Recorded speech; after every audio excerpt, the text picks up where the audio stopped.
Your role is being integrated into a broader operational framework. My name is Alara Vance. I was 48 when they let me go from Apex Innovations, a consumer tech manufacturer based in Silicon Valley. For 12 years, I had been their senior quality assurance analyst, specializing in material science and component lifecycle prediction. 12 years of meticulously testing composites, predicting stress failures, and ensuring the structural integrity of our flagship devices. 12 years of saving them millions by knowing exactly when and where a component would fail under real-world conditions. The head of human resources sat across from me in a cold, minimalist room. Her hands were clasped on a tablet. She avoided my gaze as she delivered the news. Behind her, through a panoramic window, I could see the clean rooms where my team's rigorous testing protocols had ensured product reliability for over a decade. This is effective immediately. We have a generous severance package prepared. I nodded. I didn't argue. I didn't ask why they were dismantling the one department that had consistently delivered products with industry-leading reliability and minimal warranty claims. Maybe she expected a scene, anger, disbelief, pleading. Instead, I asked one simple question. Who is taking over material validation? We will be transitioning those responsibilities to our new Director of Product Design, Kalen Reed. He has extensive experience in disruptive design and rapid prototyping. Kalen Reed, I knew the name. Young guy, maybe 32, with a design background from a high-profile startup that prioritized speed over everything else. He had been touring the labs for the past 3 months, asking pointed questions about our legacy testing methods and talking about AI-driven design optimization and iterative material sourcing. I see, I said. She slid the electronic severance documents across the table. The amount was fair, even generous. 6 months' salary plus benefits. They wanted me gone quickly and quietly. I signed without reading the digital fine print. Walking back to my lab to collect my things, I passed Kalen's temporary workspace. He was hunched over a high-spec laptop, surrounded by printouts of the detailed material stress reports I had prepared over the years. My reports, my data, my 12 years of refined simulation models and empirical test results that had kept Apex Innovations products out of the recall headlines. He looked up as I passed, offering a quick, practiced smile. Professional, courteous, like he wasn't currently dismantling the system that had built this company's reputation for durability. I packed my personal items into a single small box. A ceramic mug my son made, a worn photo of my late husband Mark, the small robot figurine that sat on my monitor. Everything else belonged to the company, the finite element analysis software licenses, the accelerated life testing rigs, the vast database of material performance under stress. 20 minutes later, I was walking through the parking garage with my box under one arm and my final virtual paycheck deposited. The security guard Mike waved goodbye from his station. Take care, Alara. I will. I had started at Apex Innovations when it was just a small, ambitious startup.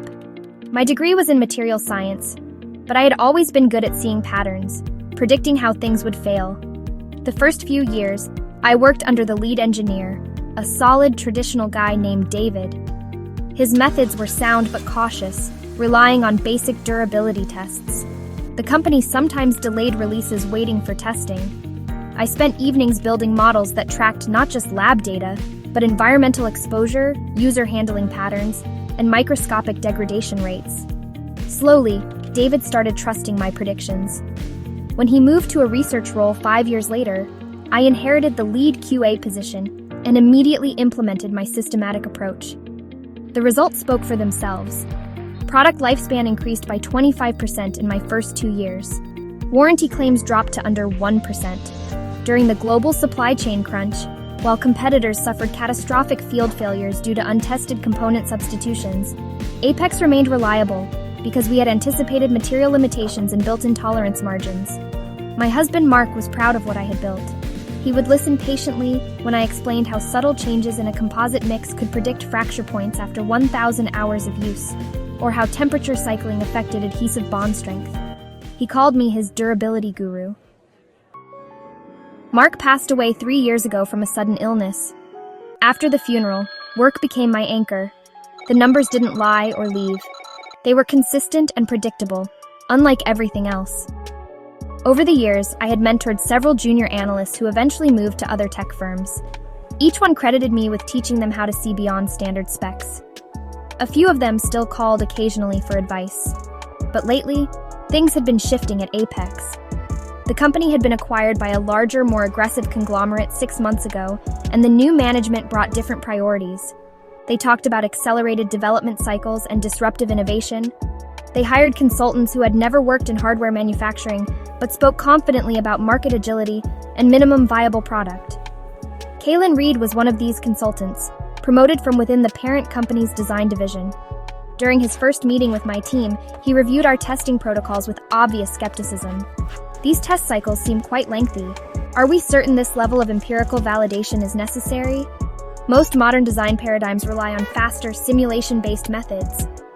I explained how our complexity was actually precision, how simulating 17 different environmental and usage variables allowed us to predict field failures 5 years in advance, how our outdated methods had delivered 12 years of consistent reliability. He smiled politely and made notes on his tablet. 2 weeks later, the restructuring was announced. My department was being optimized for agility. The writing had been on the wall, but I had ignored it, just like I had ignored the early warning signs when Mark first complained about feeling tired all the time. Some patterns, apparently, I was better at spotting than others. The call came on a Tuesday afternoon in April, exactly 8 months after my termination. I was in my home office working on a freelance failure analysis report for a medical device startup when my phone rang. Elara, this is Jonathan Sterling. Jonathan Sterling, Chief Executive Officer of Apex Innovations. In 12 years, he had called me directly exactly twice, both during critical design reviews when my analysis had prevented costly manufacturing errors. Hello, Mr. Sterling. Elara, I need to ask you something, and I need you to be completely honest with me. Did you ever complete your material stress simulations for the X1 composite blend before you left? I leaned back in my chair, staring at the ceiling. Of course I had. It was standard practice, part of what made my predictions so reliable. Yes, sir. I prepared preliminary simulations and accelerated life tests through December. They should be in the archived project folders. That is what I was afraid of. Elara, we have a problem, a big problem. Kalen made some significant material substitutions in the X3 product line that went against what I am now seeing were your test recommendations. We are seeing a systemic structural failure rate exceeding 8% within the first 6 months in the field. 8%. I felt something cold settle in my stomach. Not surprise exactly, more like the confirmation of something I had been trying not to think about. What kind of failures? The housing units are developing microfractures around high-stress connection points. It's affecting devices in humid environments, cold environments, even just standard use. Kalen anticipated that the new blend would perform within tolerance based on quick simulation data he ran. I didn't say anything immediately. I was thinking about my comprehensive test models, the ones that had predicted a projected failure rate of over 7% within 18 months for that specific composite blend, due to accelerated degradation in temperature-variable environments. The models that had recommended limiting its use to non-structural internal components, not increasing its use in the main housing. Elara, I need to ask you something else. Do you still have copies of those simulation results and test data? I did. I had copies of everything on my personal data server. 12 years of refined simulations, material analyses, and predictive models. I hadn't planned to use them, honestly. I had tried to forget about Apex Innovations completely. Yes, I have them. Would you be willing to send them to me?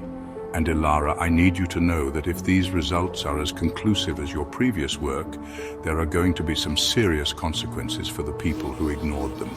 I stared at my computer screen where the medical device startup's analysis was spread across multiple spreadsheets. Simple work, straightforward validation.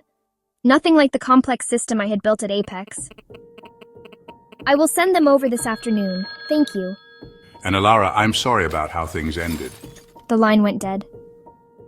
I sat in my office for 20 minutes, not moving, just thinking. Then I opened my data server and began pulling together the files. I spent 3 hours that afternoon assembling the material validation package. Not just the basic failure projections, but the full analytical framework I had developed. environmental correlation data, manufacturing tolerance matrices, user stress pattern models, and vendor material consistency algorithms. Everything Kaylin Reed would have needed to make informed sourcing decisions. The email I sent to Jonathan Sterling was simple and professional. Subject material validation data, X1 composite blend, February 2024. Mr. Sterling, attached are the simulation results and empirical test data for the X1 composite blend, completed in February 2024, 2 weeks prior to my departure. The recommendations included limiting use to non-structural components due to predicted accelerated degradation under variable environmental conditions. Please let me know if you need any clarification on the methodology. Best regards, Ilara Vance. I hit send at 5:03 p.m. and went to make tea. My phone rang at 7:11 p.m. Ilara, I've been going through your data for the past 2 hours. Your models predicted almost exactly what happened, down to specific failure modes and environmental sensitivities. How did Kaylin miss this? Did he have access to the files? That is what I'm trying to figure out. I spoke with IT before I left. They confirmed that my entire project archive was still accessible on the shared drives. Everything was still there when Kaylin took over. So he had access to the data but chose not to use it? Worse than that. I found emails where Kaylin specifically dismissed your approach as overly cautious and not aligned with current agile development principles. He convinced the sourcing and design teams that your methods were outdated bottlenecks. There was a long pause. I could hear clicking sounds in the background. Ilara, I am looking at a design review document Kaylin prepared in March. He projected a less than 1% failure rate for the X3 housing based on what he called advanced AI simulation data and optimized material sourcing. Did you ever use AI simulation metrics in your validation? I tested them. AI design simulations are valuable for ideation and rapid prototyping, but they are not a substitute for empirical validation and lifecycle testing. They cannot reliably predict long-term material degradation under real-world stochastic variables. That is exactly what your notes say in the methodology section. Kaylin apparently did not read that far. I was quiet for a moment, processing what Jonathan was telling me. Kaylin had not just ignored my data, he had actively argued against it and convinced others to follow his alternative approach. Mr. Sterling, may I ask what the current situation looks like? We have hundreds of thousands of X3 units in customers' hands that are failing. Our warranty claims are skyrocketing. We've issued a performance advisory that's just a thinly veiled warning about potential issues. Kaylin is proposing software workarounds and issuing replacement parts. But the fundamental problem is structural. We are looking at massive recall costs, supply chain nightmares trying to source replacements for a failed component, and severe reputational damage. Kaylin is still insisting that his projections were sound and that the field failures are due to unexpected extreme customer usage or manufacturing defects. He is blaming external factors and requesting additional resources to implement what he calls post-launch corrective strategies. I almost smiled. Kaylin was doubling down instead of acknowledging the mistake. It was exactly the kind of behavior I had seen from other consultants who prioritized sounding innovative over being accurate. Ilara, I need to ask you something else. Would you be willing to come in and present your material validation methodology and findings to the board? They need to understand how we got into this situation and how we can prevent it from happening again. The board meeting. I had presented to the board once before, during a company milestone event 5 years ago. They had been impressed but distant, treating quality assurance as a necessary but unexciting operational function. When? Thursday morning, 8 o'clock. I know it is short notice, but we are dealing with investor questions and the board wants answers immediately. I looked around my small home office. The medical device project could wait. This was something different. This was not just about vindication or proving I had been right. This was about showing everyone exactly what happened when experience and expertise were dismissed in favor of trendy algorithms and untested methodologies. I will be there. Thank you. And Ilara, bring everything. All your models, all your data, all your documentation. The board needs to see the full scope of what we lost when we let you go. I spent the next 2 days preparing for the board presentation, but I also started digging deeper into what had happened at Apex during my absence. I still had contacts within the company, and a few carefully placed calls revealed details that Jonathan Sterling had not shared. My former lab technician, Ben Carter, met me for coffee on Wednesday morning. Ben had worked under me for 5 years before transferring to the customer support analysis team when my position was eliminated. Ilara, I tried to warn them. When Kaylin started signing off on the new composite for the X3 housing, I pulled up your old test data and showed it to my supervisor. I told them you had predicted significant issues with that blend. What happened? Kaylin found out I was questioning his design specs. He had me called into HR for undermining product development initiatives and failing to support new design leadership. I almost got written up. Ben leaned forward, lowering his voice. But that is not the worst part. Kaylin didn't just ignore your data. He actively told people not to reference your archived projects. He said your models were based on legacy physics, and that anyone caught using outdated validation methods would be reassigned or face disciplinary action. This was new information. Kaylin had not simply overlooked my work, he had deliberately suppressed it. Who else knew about this? Most of the design team, some of the manufacturing engineers. They kept asking questions about the material specs, especially when the first batches came off the line in January.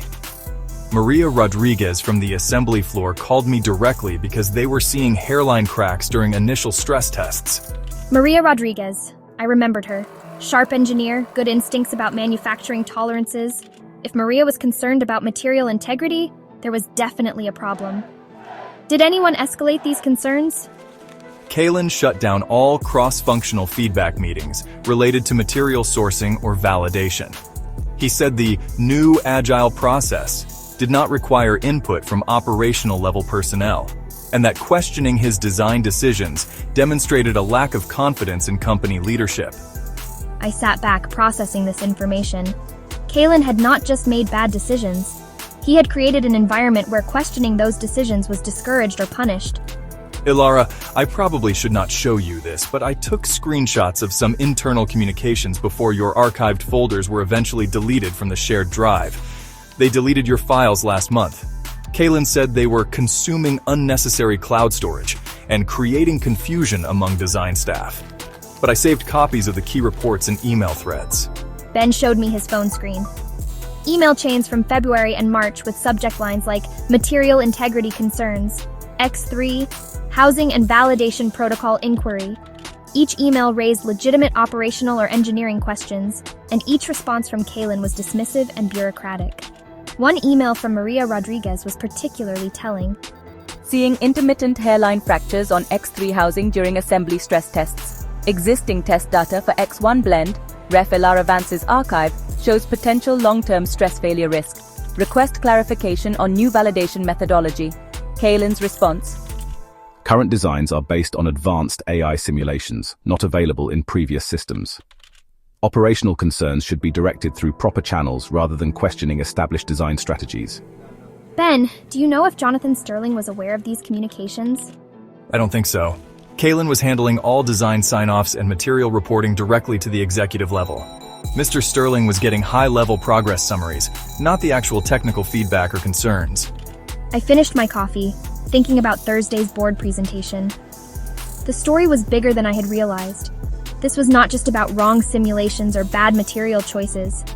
This was about the systematic suppression of technical information and deliberate dismissal of expertise. Ben, would you be willing to provide copies of those emails and reports to Mr. Sterling? I already printed everything out. I was hoping someone would eventually ask the right questions. I thanked Ben and drove home, understanding now that Thursday's meeting was not just about validation methodology. It was about accountability and the consequences of arrogance. Wednesday evening, I received an unexpected phone call from Maria Rodriguez on the assembly floor. Ilara, I heard you are presenting to the board tomorrow. I wanted you to know that several of us on the manufacturing and field service teams have been documenting the X3 housing failures since January. We have production logs, failure rate data, customer support tickets, and photos. How did you hear about the board meeting? Word travels fast in this company, especially when tens of thousands of units are failing in customers' hands. Listen, Ilara, we all knew your validation methods were solid. We tried to raise concerns through official channels, but Kaylin blocked everything. Maria explained that the manufacturing and field service teams had been keeping their own informal records, tracking the disconnect between Kaylin's design specs and actual production quality and field performance.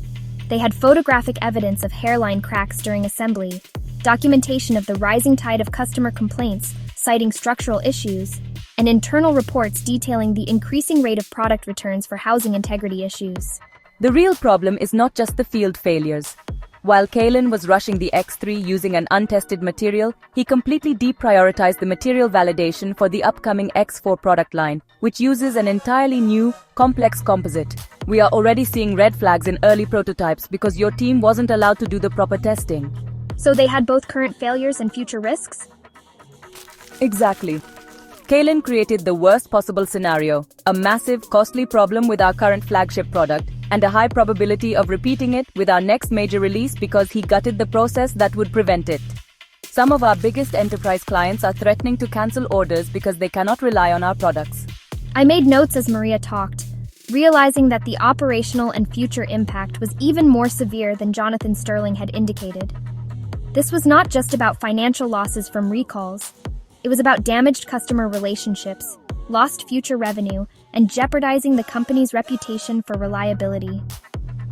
Maria, would you and the other team members be willing to provide this information to the board? We already prepared a joint report. Data, logs, customer tickets, photos, everything.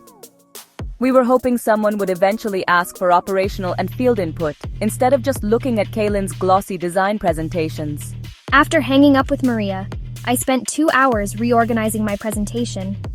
The story was not just about validation accuracy. It was about the systematic breakdown of technical governance and decision-making processes that had led to a catastrophic product failure and risked future ones.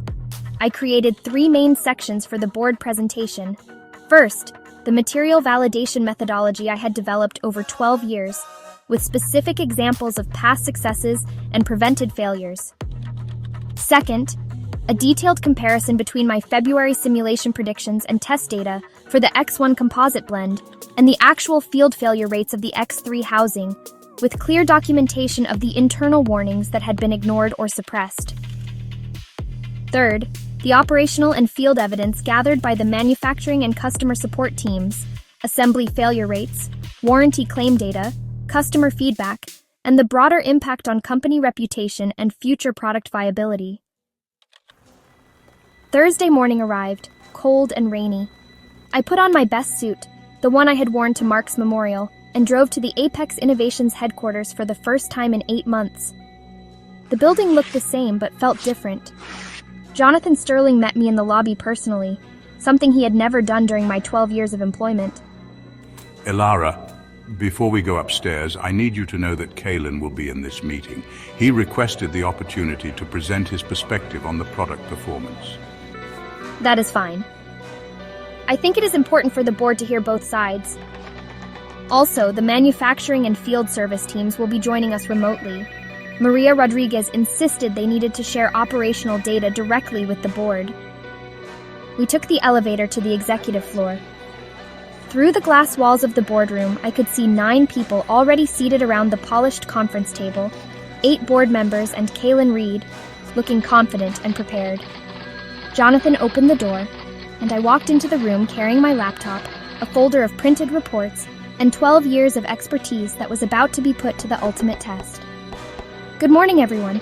Thank you for inviting me to share my perspective on the current X3 product performance and future material validation challenges. Kaylin looked up from his tablet and smiled politely. Professional, courteous, like he had not just cost the company millions, and risked its reputation by ignoring everything my team had tried to tell him. The boardroom fell silent as I opened my laptop and connected to the projection system. 12 years of data points, simulations, and predictions filled the screen. In February, before my departure, I completed comprehensive simulation models and accelerated life tests for the X1 composite blend. These models predicted a 7.3% structural failure rate within 18 months under variable environmental conditions if used in the main housing component. I clicked to the next slide, showing Kaylin's design sign-off alongside my final validation report. The contrast was stark. Instead, Apex greenlit the design using the untested material. The result was predictable. Kalen shifted in his chair. Those simulations were based on outdated physical testing methodologies that failed to account for advancements in material science and were superseded by advanced AI design tools. I nodded and clicked to the photographs and data that Maria and Ben had sent.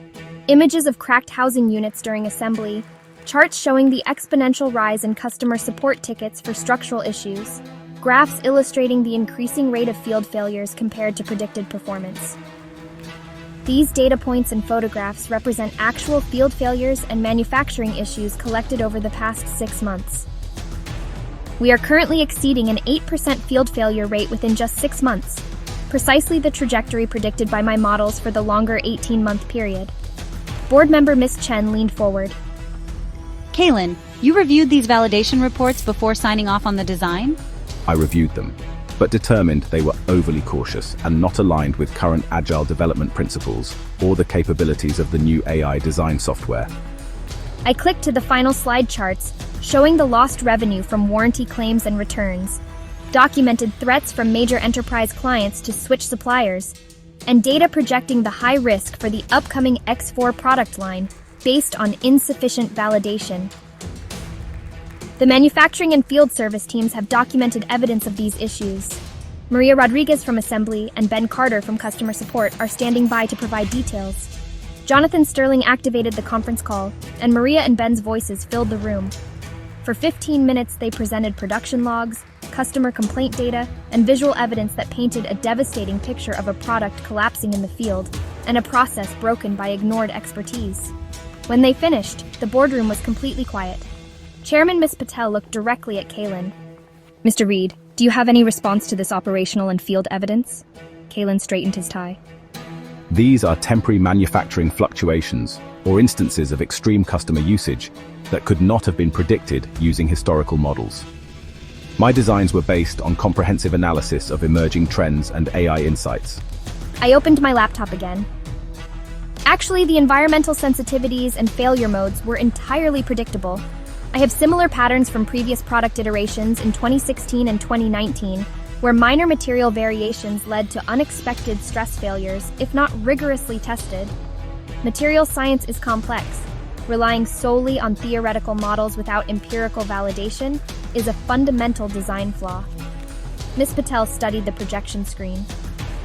Elara, what would have happened if your recommendations had been followed?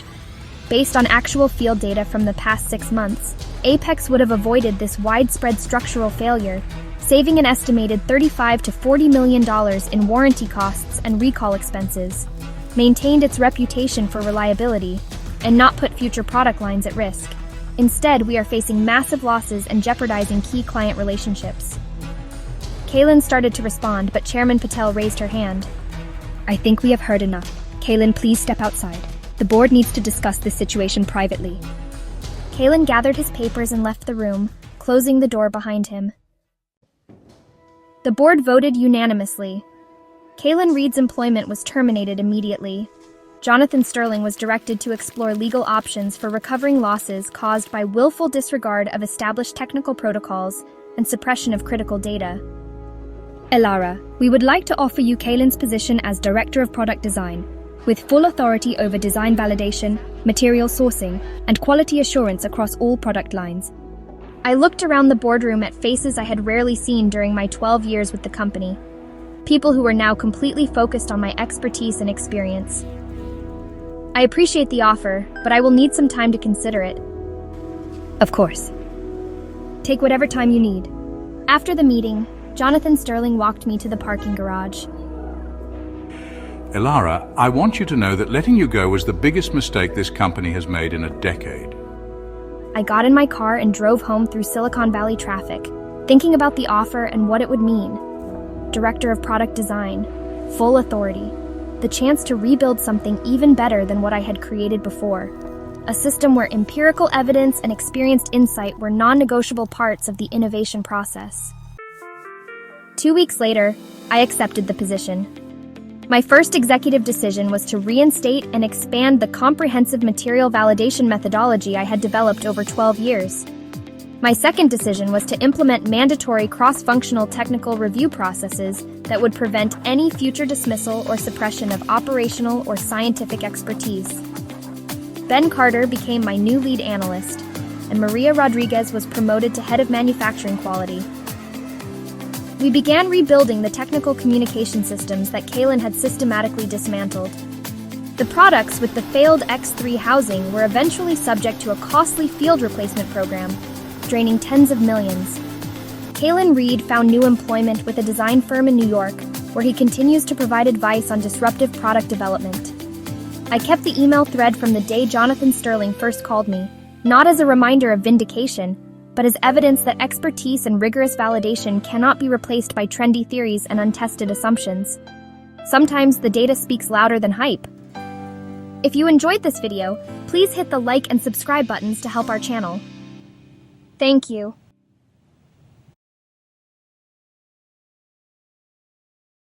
Welcome to the Deep Dive. Our mission, well, it's pretty simple. We take source material articles, listener suggestions, interesting bits and pieces, and we boil it down. Give you the key knowledge, fast, and in a way that hopefully actually sticks. Think of it as a shortcut to getting properly informed. Right. And today, we're plunging into a real-world case study. It really screams about how vital, solid data and, actual expertise really are. If you're someone who loves learning, wants those aha moments, but maybe feels buried under information sometimes, this one's going to resonate. Totally. We've got excerpts, basically a first-hand account from someone named Alara Vance. It's about her experience at a company called Apex Innovations. Apex Innovations, Silicon Valley consumer tech place, known for, well, supposedly reliable product. Exactly. And Alara, she was their senior quality assurance analyst for a good 12 years. Her specialism, material science, predicting component failure, really understanding how long things last. And then, bam, she gets laid off, just like that. 12 years building that knowledge base, understanding those materials inside out. Suddenly, not needed. Yeah, it seems that way. So the big question we're digging into here is, what actually happens when established expertise, like Alara's, and all that data gets pushed aside for, newer, flashier, but maybe untested approaches? Let's unpack it, because the fallout, well, it goes way beyond just one person losing their job. So Alara gets the news. It sounds like a pretty standard, awkward layoff scene. Yeah, the HR rep not making eye contact, the clean rooms in the background where all her meticulous testing happened. And it's abrupt, effective immediately. The usual vague corporate speak about restructuring. But what's really telling is Alara's first thought. It wasn't anger, it wasn't pleading, it was a question. What was it? Who is taking over material validation? Instantly. Wow.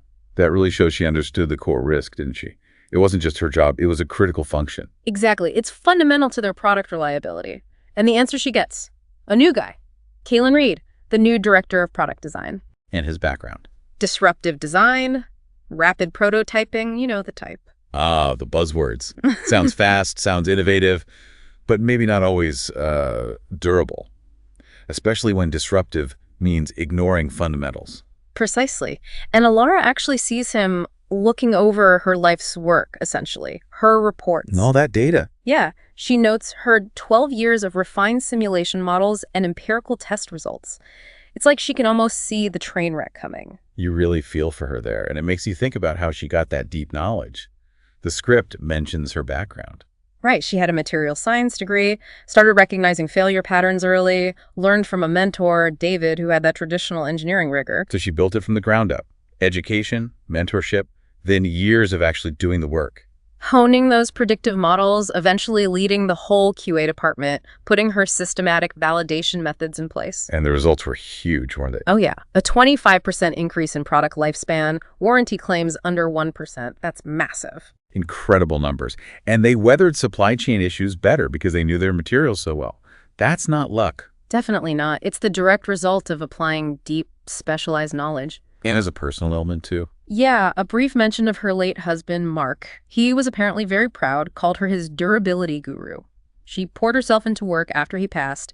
So this wasn't just a 9 to 5. No, clearly not. It was deeply personal. But then the company gets acquired. And the winds change. Suddenly it's all accelerated development cycles, disruptive innovation, consultants start showing up. Including Kaylin Reed, probably armed with PowerPoints about agility and speed. And right away, Kaylin is skeptical of Alara's testing, calls it lengthy. Because it took time to be thorough, right? Exactly. He preferred these faster simulation-based methods. It's that classic tech tension, shiny new digital tools versus, well, painstaking physical testing and real-world data. Speed versus accuracy. And Alara tried to explain her methods. The precision, the predictive power. She did. She explained how simulating real-world stress over time was key to predicting long-term failure. But it seems like the new leadership just wasn't receptive. They just wanted fast. Pretty much. And then comes the official news. Restructuring. Her department is being optimized for agility. The corporate kiss of death for thoroughness, sometimes. And Alara feels that regret, seeing the warning signs but maybe ignoring them. She even compares it to missing early signs of her husband's illness. Oh, that's rough. Really humanizes it. Shows how invested she was. Deeply. So fast forward 8 months, Alara's doing some freelance work. Moved on, presumably. Then the phone rings. It's Jonathan Sterling, the CEO of Apex. The CEO? Okay, that sounds serious. You said he only calls in a crisis? Exactly. His tone is off, apparently, very direct. He asks specifically about her simulations for something called the X1 composite blend. Ah, so he's connecting the dots back to her specific work. Seems like it. Alara confirms, yeah, she did run those simulations. And then Sterling drops the bomb. Kaylin Reed pushed through material substitutions in their new product, the X3, based on his faster methods. Oh, no. Don't tell me. Yep. They're seeing a systemic structural failure rate, over 8%, within 6 months of launch. 8%. For a company built on reliability, that's a disaster. Absolutely catastrophic. And the details match Alara's concerns. Microfractures near connection points happening across different environments. It wasn't a bad batch. It was the material choice Kaylin made based on his quick simulation data. Which clearly didn't account for long-term wear and tear like Alara's models did. And what had Alara's models predicted for that exact blend? Over 7% failure within 18 months. And she had explicitly recommended limiting its use. So the warning was right there, in her data. Yeah. Which they had access to. Exactly. And Sterling immediately asks, can you send me that data? The pennies dropped. You can feel the shift. He realizes the value of what they threw away. Alara confirms she has copies, of course. You don't just delete 12 years of that kind of work. No way. And Sterling hints, that there might be consequences for the people who ignored her data. The tension is definitely building. So Alara sends it over not just the numbers, but the whole methodology. The whole framework. Yeah. Showing the rigor behind her predictions. And Sterling calls back. He does. And he basically says, your predictions, frighteningly accurate. He's now trying to figure out how Kaylin missed this. How could he miss it? Especially since, as they confirm, Alara's entire archive was accessible to Kaylin. Right, it wasn't hidden. Which makes Kaylin's actions look less like an oversight and more like, negligence. Or deliberate ignorance. Or worse. Sterling reveals Kaylin had actively badmouthed Alara's methods, called them overly cautious, a bottleneck. So he actively undermined her work to push his own agenda. Convinced others her data was outdated. It wasn't just ignorance, it was like a campaign against her approach. Wow. And get this, Kaylin's own design review document projected less than 1% failure. Based on what? Wishful thinking. Based on advanced AI simulation data and optimized material sourcing. Ah, the AI simulations again. But Alara had experience with those too, right? Knew their limits. Exactly. She knew they weren't great at predicting long-term degradation, the kind of slow failure happening with the X3. AI is only as good as its training data and its understanding of complex, real-world physics over time. It's a tool, not a magic wand. It needs to be validated against reality. Which is exactly what Alara did and Kaylin didn't. So now Sterling describes the mess. Hundreds of thousands of failing units out there, warranty claims through the roof. Reputation damage. They had to issue a performance advisory. Yeah, basically telling the public their product might break. And Kaylin's fix. Software tweaks and replacement parts. For a fundamental structural flaw, that's like putting a Band-Aid on a broken leg. Pretty much. And incredibly, Kaylin is still blaming other things, extreme customer usage, manufacturing defects, anything but his own flawed projections. He just can't admit he was wrong. Seems that way. Which leads Sterling to make a big move. He invites Alara to present her findings, her methodology, directly to the board of directors. Okay. The stakes just got even higher. She's going into the lion's den, essentially. But before that meeting, she makes a smart call. She reaches out to Ben Carter, her old lab tech. Good idea. Someone's still on the inside. And Ben confirms her worst fears and then some. He actually tried to warn his supervisor earlier, using Alara's data. And what happened? Kalen shut him down, hard. Right. Reprimanded him for undermining product development initiatives, basically for questioning the narrative. So it wasn't just ignoring dissent, it was actively punishing it. Oh, it gets worse. Yeah. Ben reveals Kalen explicitly told people not to reference Alara's archived projects. Why? He called her models legacy physics, threatened disciplinary action if people used her outdated validation methods. Legacy physics. Yeah. He's dismissing fundamental material science. That's beyond arrogant. It's dangerous. It's a deliberate attempt to erase institutional knowledge that contradicted his approach. And then, the final nail, Kalen had Alara's archived folders deleted. Claimed it was to save on unnecessary cloud storage and avoid confusion. A clear cover-up attempt. But Ben had proof. Luckily, yes. He'd taken screenshots of internal emails and communications before the folders vanished, showing people raising concerns, Kalen brushing them off with talk of AI simulations, telling people not to question his established design strategies. That's damning evidence.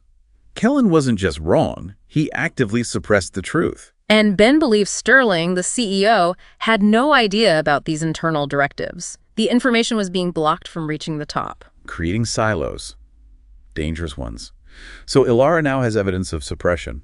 What else? She also talks to Maria Rodriguez, someone from the assembly floor, gets the operational perspective. Smart. What's happening on the ground? Maria confirms manufacturing and field service teams had been seeing these X3 failures since January, documenting them independently. So more evidence, completely separate from Alara's predictions. Exactly. Production logs showing issues, rising failure rates in their own data, customer support tickets flooding in about cracks, photos of the damage.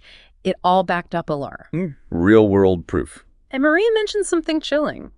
They were seeing hairline cracks during routine stress tests during assembly, before the things even shipped. Wow. So the flaw was obvious even that early, if you were looking properly. And it aligned perfectly with Alara's predicted weak points. But wait, there's more. Oh no, what now? Maria reveals Kalen has also deprioritized material validation for the next product, the X4, which uses a totally new composite. He hasn't learned anything? Apparently not. And early red flags are already showing up with the X4 materials.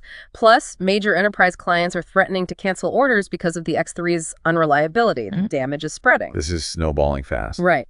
But Maria's team, they were proactive. They compiled their own report data, logs, tickets, photos, hoping someone would finally listen to the operational side. So Alara's going into this board meeting, not just with her predictions, but with backup from the lab, the assembly line, and customer service. Exactly. Her preparation is tight, her methodology, the proof her predictions were right, and now all this operational evidence. It's a powerful combination. Okay, the board meeting.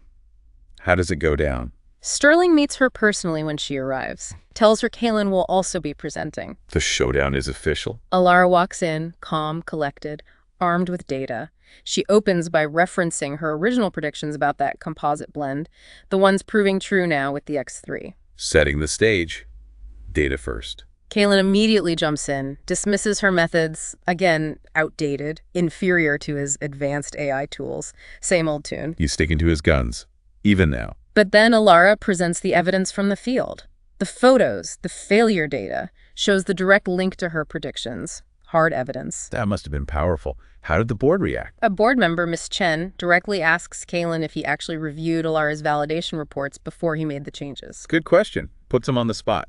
He kind of dodges, reiterates his belief in AI, agility, implies Alara was just too cautious, slowing things down. So skill deflecting. Alara then hits them with the financial impact. Lost revenue, recall costs, risk to future products, the damage to their reputation. Makes it about the bottom line. Smart move, making it tangible for the board. And then, the clincher. Maria and Ben join remotely. The operational and lab evidence presented directly. Exactly. They lay out the data from manufacturing, from field service. Ben talks about the suppression. It paints this devastating picture of reality versus Kalen's projections. Must have been intense. The chairman, Ms. Patel, drills down on Kalen about this operational evidence. He still tries to blame external factors. Unbelievable, even faced with all that. Alara calmly refutes him. Points out these failure modes aren't new, they fit known patterns, emphasizes again why empirical testing alongside simulation is crucial. You can't just rely on the simulation. She's bringing it back to foundational principles. Then Miss Patel asks the killer question. What would have happened if they had followed Alara's recommendations? And Alara has an answer. Oh, yes. An estimated 35 to 40 million saved, plus avoiding the massive reputational hit. Ouch. That's a number the board understands. Clearly. Kaylin is asked to leave the room. The writing's on the wall. Unanimous vote. Terminate Taylon's employment. Explore legal options. Done. Wow. Swift justice, finally. And then the twist. They offer Alara the job. Director of Product Design. Full authority. His job, essentially. Full vindication. Does she take it? She asks for time to think, which is very Alara, right?